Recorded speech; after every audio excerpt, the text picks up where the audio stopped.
ఒకప్పుడు ఒక గ్రామంలో నలుగురు స్నేహితులు ఉండేవారు. ఒకరోజు అరటిపండు మరియు సూదికి జ్వరం వచ్చింది.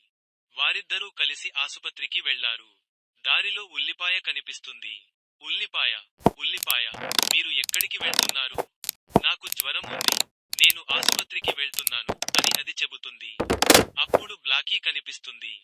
నల్లపిల్ల, నల్లపిల్ల, మీరు ఎక్కడికి వెళ్తున్నారు? ఆసుపత్రికి అని అది చెబుతుంది. అప్పుడు నలుగురూ కలిసి ఆసుపత్రికి వెళ్లారు.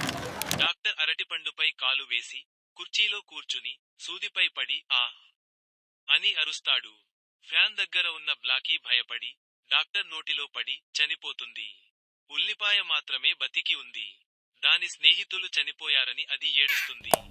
కాని అది శివుడికి, నేను చనిపోతే, నా కోసం ఎవరు ఏడుస్తారు? అని చెబుతుంది. అప్పుడు శివుడు, నువ్వు చనిపోయినప్పుడు, నిన్ను చంపే వారందరూ ఏడుస్తారు అని వరం ఇస్తాడు. అది, ధన్యవాదాలు అని చెబుతుంది.